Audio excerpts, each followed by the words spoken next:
여러분들 반갑습니다. 도로교통 법규 강의하는 김진아입니다. 2025년 운전직 공무원 서울시 도로교통 법규 해설 특강을 위해서 이 자리에 섰습니다.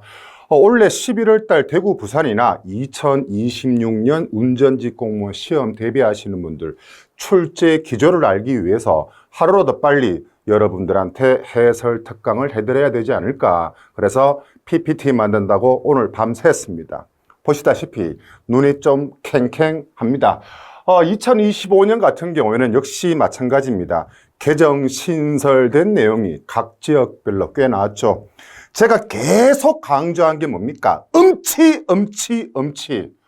교육청 같은 경우에도 음주운전 방지장치의 세부장치가 시험 문제 나왔죠. 충남 같은 경우에도 음주운전 방지장치의 벌칙이 시험 문제 나왔습니다. 2025년 서울시 운전직 공무원 도로교통 법규 문제 20번 보호구역 실태조사 역시 신설된 내용이다라고 보시면 됩니다. 자, 도로교통 법규 출제 분포도에 대해서 잠깐 보시죠. 여러분들 아시다시피 출제가 가장 많이 되는 3장, 8장은 빼놓을 수가 없습니다. 여러분들 2장에서 보행자의 통행 방법에서 무려 이렇게 여러분들 3문제가 출제가 되었습니다. 국제면허증 출제가 되었고요. 주목할 만한 사실입니다. 벌칙이 10문제 중에 무려 2문제가 출제가 되었다. 법제 여러분들 148조의 2가 음주운전의 벌칙이 되겠죠. 법제 153조 6개월 이하의 징역 200만 원 이하의 벌금 또는 구류가 시험 문제에 나왔습니다. 자, 총평을 한 번 더 본다면 전체적인 난이도는 여러분들 중정도입니다. 당연하겠죠. 하지만 꼼꼼히 학습을 하지 않은 수험생은 충분히 중상으로 느낄 만한 문제들이었습니다. 주목할 만한 사실은 벌칙이 무려 2문제가 출제되었으며 기본 이론 강의로 기초를 충분히 다지고 300제로 문제풀이를 진행했다면 문제 20번을 제외한 나머지 9문제는 어렵지 않게 풀 수 있었다고 진아쌤이 사료됩니다. 문제 20번 보호구역의 실태조사 같은 경우에도 우리 여러분들 사투리로 유도리란 말을 씁니다. 조금만 여러분들 센스를 발휘한다면은 이 20번 문제도 여러분들 그렇게 어려운 문제는 아니었습니다. 본격적으로 2025년 서울시 운전직 공무원 도로교통 법규 해설 특강 문제 1번 음주운전의 여러분들 벌칙에 대해서 보시죠. 음주운전 벌칙 같은 경우에는 제가 항상 말씀드리지 않습니까? 누구든지 술에 취한 상태에서 자동차 등 노면전차 또는 자전거를 운전해서는 안 된다. 너무너무 시험에 잘 나온다고 말씀드렸습니다. 음주운전의 벌칙 같은 경우에는 1, 5만 숙지하면 되네요. 혈중알코올 농도가 0.03 이상, 0.08 미만 같은 경우에는 1, 5, 1년 이하의 징역, 500만 원 이하의 벌금입니다. 혈중알코올 농도가 0.08 이상, 0.2% 미만 같은 경우에는 1년 이상, 2년 이하의 징역, 500만 원 이상, 1000만 원 이하의 벌금이 되겠네요. 서울시 문제 1번에 이게 시험 문제가 나왔습니다. 혈중알코올 농도가 0.2% 이상 같은 경우에는 2년 이상, 5년 이하의 징역, 1000만 원 이상, 2000만 원 이하의 벌금이 되겠습니다. 경찰 공무원의 음주 측정 거부 같은 경우에는 1년 이상, 5년 이하의 징역, 500만 원 이상, 2000만 원 이하의 벌금이 되겠습니다. 혈중알코올 농도가 0.2% 이상이면은 2512 바로 여러분들 문제 확인해 보시죠. 문제 1번 보기는 도로교통법상 술에 취한 상태에서 자동차 등 또는 노면전차를 운전한 사람의 처벌 규정이다. 가와 나에 들어갈 말로 가장 옳은 것은 그랬습니다. 혈중알코올 농도가 0.2% 이상인 사람은 2년 이상 5년 이하의 징역이나 1000만 원 이상 2000만 원 이하의 벌금에 처합니다. 가나에 들어갈 알맞을 말 2, 5 서울시 문제 1번의 정답은 여러분들 4번입니다. 문제 2번 보시죠. 시행규칙 19조 자동차 등의 속도에 대한 내용이다. 그죠? 자동차 등과 노면 전차의 속도 봅시다. 일반 도로 같은 경우에는 주, 상, 공, 주택지, 상업지, 공업지는 50 이내, 편도 1차로 일반 도로 같은 경우에는 60 이내, 편도 2차 이상의 일반 도로는 80 이내가 되겠습니다. 자동차 전용 도로의 최고 속도는 90, 최저는 30이라고 보시면 되죠. 고속도로 보시죠. 편도 1차로 고속도로의 최고 속도는 80이고 편도 2차 이상 고속도로에서 승용, 승합 1.5톤 이하 화물차 같은 경우에는 최고 속도가 100, 1.5톤 초과 특수차, 건설기계 등은 고속도로의 최고 속도가 80입니다. 자, 고속도로에서 여러분들 편도 1차근, 편도 2, 3, 4, 5차근 최저 속도는 모두 얼마다? 시속 50km라고 기본 이론 강의 때 목에 피 터지도록 강조를 했습니다. 그러한 내용을 하시고 문제 한번 보시죠. 시행규칙상 일반 도로와 고속도로에서 자동차 등과 노면전차 속도에 대한 설명으로 가장 옳은 것은 그랬습니다. 눈이 20mm 이상 쌓인 경우 최고 속도의 100분의 50을 줄인 속도로 운행해야 됩니다. 눈이 20mm 이상 쌓이거나 노면이 결빙, 얼어붙었거나 가시거리, 눈으로 볼 수 있는 거리가 100m 이내일 때는 최고 속도의 100분의 50을 줄인 속도로 운행을 해야 되겠죠. 가장 옳은 것은 그랬으니까 2번은 여러분들 1번 되겠습니다. 자동차 전용 도로의 최고 속도는 80이 아니고 90이 되겠죠. 편도 1차로 고속도로의 최고 속도는 100이 아니고 80입니다. 비가 내려 노면이 젖어 있다. 노면에 습기가 있다. 100분의 50이 아니고 100분의 20을 줄인 속도로 운행하여야 합니다. 그래서 가장 옳은 것은 2번에 1번 되겠습니다. 문제 3번 보시죠. 어린이 보호구역 역시 시험에 잘 나오죠. 우리 기본서 여러분들 출제 예상 키워드 보시면은 어린이 보호구역에서 시장 등의 조치 내용이 나와 있죠. 자동차 등과 노면전차의 통행 속도로 시속 얼마? 어린이 보호구역이니까 얼마? 시속 30km 이내로 제한할 수 있다고 보시면 됩니다. 문제 3번 보시죠. 도로교통법상 어린이 보호구역 지정에 관한 사항이다. 가에 들어갈 내용으로 가장 옳은 것은 그랬네요. 시장 등은 교통사고의 위험으로부터 어린이를 보호하기 위해서 필요하다고 인정하는 경우에는 여기서 말하는 여러분들 다음 각호가 뭡니까? 유치원, 학교, 어린이집, 학원 등등이 있을 수 있겠죠. 다음 각호에 어느 하나에 해당하는 시설이나 장소의 주변 도로 가운데 일정 구간을 어린이 보호구역으로 지정하여 중요하네요. 자동차 등과 노면전차의 통행 속도를 시속 30km 이내로 제한할 수 있습니다. 가에 들어갈 알맞을 말 30입니다. 3번의 정답은 2가 되겠습니다. 문제 4번 볼까요? 국제면허증의 유효기간에 대해서 시험 문제가 나왔네요. 여러분들 제9장 국제면허증 파트 같은 경우에는 시험에 가장 많이 나오는 게 뭡니까? 시도청장이 1년을 넘지 않는 범위 내에서 자동차 등을 운전 금지시킬 수 있는 사유, 그 다음에 국제면허증 유효기간이라고 보시면 되죠. 국제면허증, 상호인증 외국면허증의 유효기간, 우리나라 사람, 내국인 같은 경우에는 국제면허증을 만든 날, 발급받은 날로부터 1년이고 외국인 같은 경우에는 김포공항 우리나라에 입국한 날로부터 1년입니다. 그런데 국제면허증을 여러분들 만들 수 없는 면허증이 우리나라에 딱 2가지 면허증이 있죠. 첫 번째, 원동기 장치 자전거는 국제면허증을 만들 수가 없습니다. 두 번째, 연습운전 면허도 국제면허증을 만들 수가 없다. 참고하시면 되네요. 다음 내용 볼까요? 국제면허증에 의한 자동차 등의 운전, 국제면허증 또는 상호인증 외국면허증 발급받은 사람은 법 제80조 제1항이 뭐냐? 자동차 등을 운전하려는 사람은 시도청장으로부터 운전면허를 발급받아야 한다. 발급받아야 함에도 불구하고 국내 입국한 날로부터 1년 동안 그 국제면허증으로 자동차 등을 운전할 수 있습니다. 이 경우 운전할 수 있는 자동차의 종류는 그 국제면허증에 여러분들 기재된 것으로 한정합니다. 자국에 기재된 것으로 한정한다 그랬으면 틀렸습니다. 국제면허증 볼까요? 자, 확대해 보시죠. 국제면허증의 유효기간은 1년이고 본면허증 사용 차량은 채우면 기재 차량에 여러분들 한한다라고 보시면 됩니다. 문제 4번 보시죠. 도로교통법상 운전면허 받은 사람이 국외에서 운전하기 위해서 발급받은 국제면허증의 유효기간은 우리나라 사람이 국외에서 운전한다.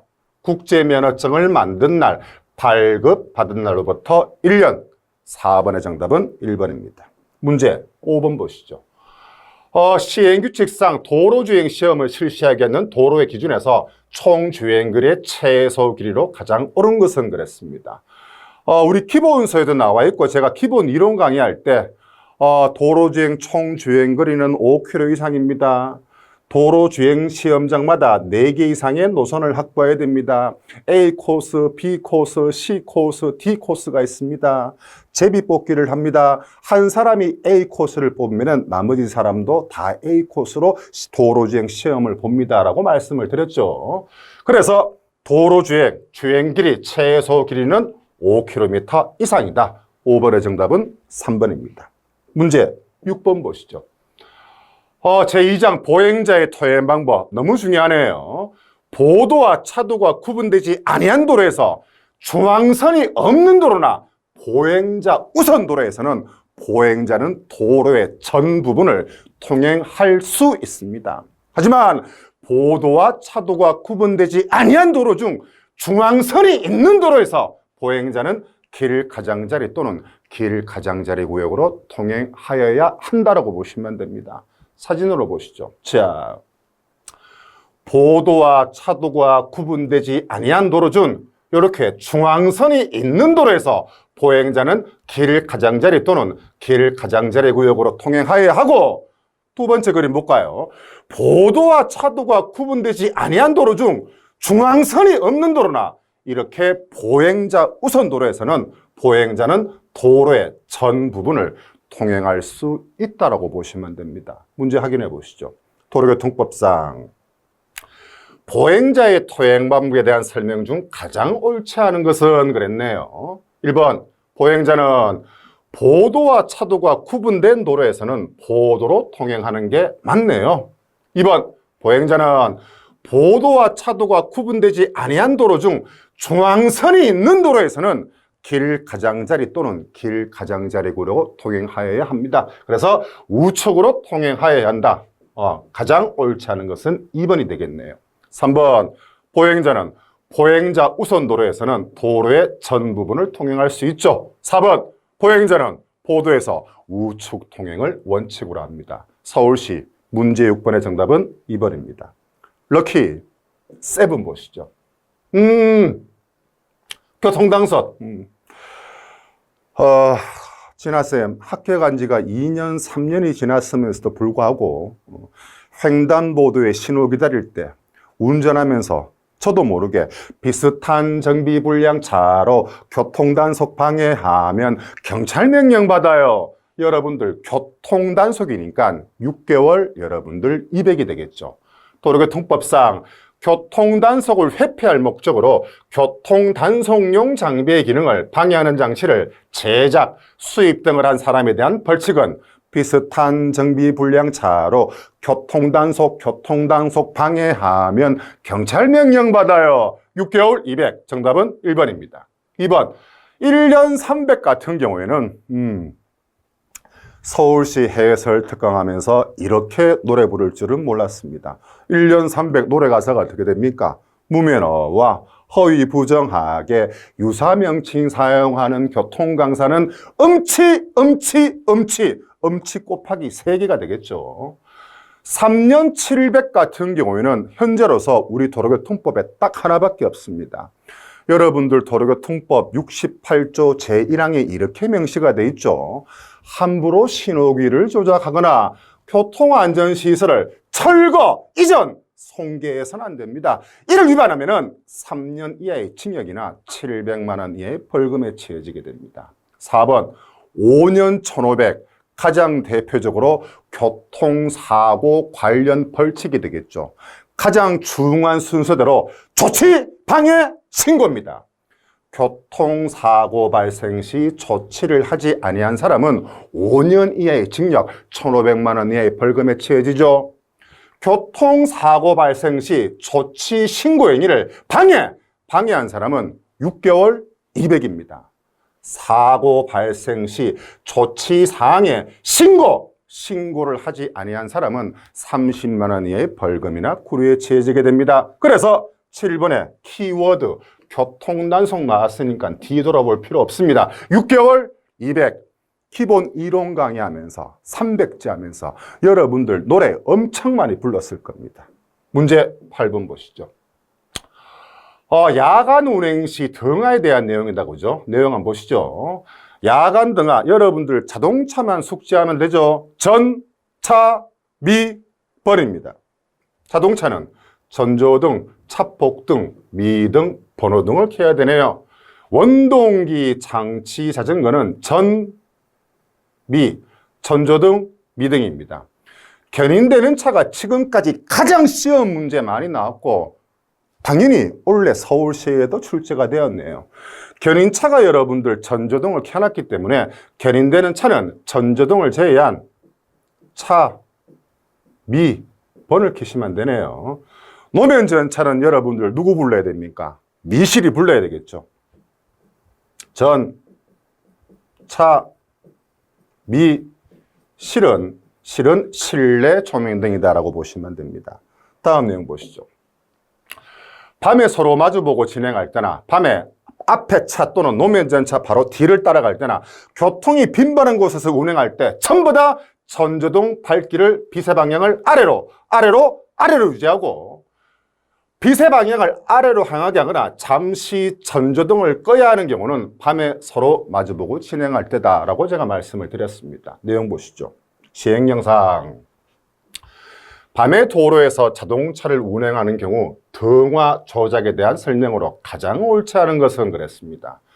견인되는 차 그랬으니까 전조등을 제외한 차, 미, 번이 맞네요. 서로 마주보고 진행할 때는 전조등 밝기를 줄이거나 불빛의 방향을 아래로 향하게 하거나 잠시 전조등을 꺼야 되는 것이 맞네요. 3번 교통이 빈번한 곳에서 운행할 때 전조등 불빛의 방향을 계속 아래로 유지해야 합니다.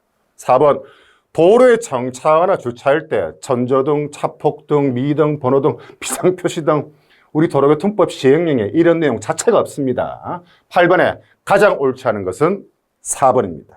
문제 9번 보시죠. 도로주행 운전면허 시험관의 준수사항 여러분들 기본 이론 교육하면서 도로주행 준수사항 여러분들 제가 5가지 있다고 말씀을 드렸죠. 시험관의 준수사항 1번부터 5번까지 있습니다만은 제가 제일 중요한 게 이 3번째 제가 별표도 해놨고 이렇게 다른 색깔 분홍색으로 표시를 했습니다. 다음 번호의 응시자를 도로주행 시험용 자동차에 동승시키세요.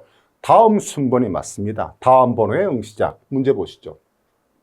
시행규칙상 운전면허 시험관이 기능시험 또는 도로주행 시험을 실시할 때 준수사항으로 가장 옳지 않은 것은 그랬습니다.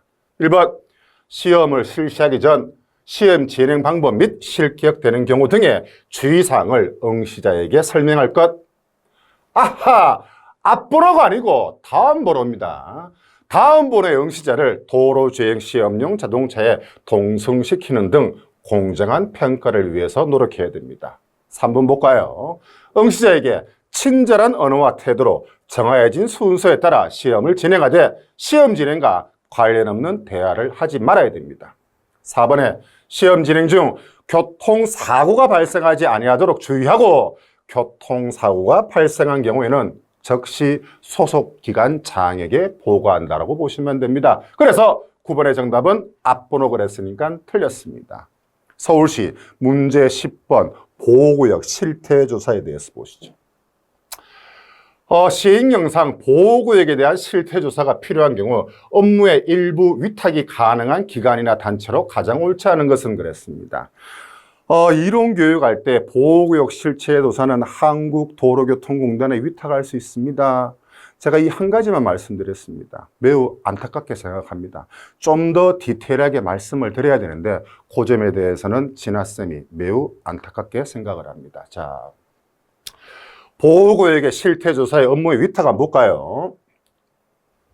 한국도로공단에게 위탁할 수 있고 공공기관 중 교통 관련 기관, 지방공기업 중 교통 관련 기관, 지자체 출연연구원 중 교통 관련 기관, 정관이나 규약에 교통안전에 관한 업무를 사업 내용으로 정한 비영리 법인이나 단체입니다.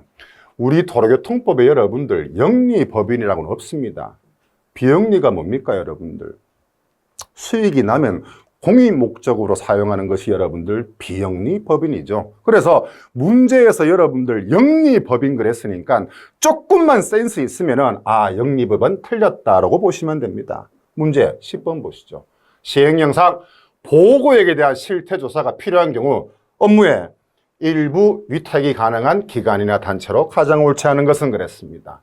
한국도로교통공단 맞고 정관이나 규약 등의 교통안전에 대한 업무의 사업 내용으로 정한 여러분들 영리법인이나 단체가 아니고 비영리법인이나 단체. 그래서 가장 옳지 않은 것은 2번입니다. 공공기관 중 교통 관련 기관, 지방공기업 중 교통 관련 기관입니다. 2025년 서울시 운전직 공무원 파이널 문제 10번의 정답은 보시다시피 2번입니다. 시험 보신다고 여러분들 너무 고생 많으셨습니다. 2026년도에도 운전직 공무원 수험생 여러분들에게 가장 좋은 반려자가 될 것을 약속드리겠습니다. 이로써 2025년 서울시 운전직 공무원 도로교통법규 해설 특강을 모두 마치겠습니다. 교육받으신다고 고생 많으셨습니다. 고맙습니다.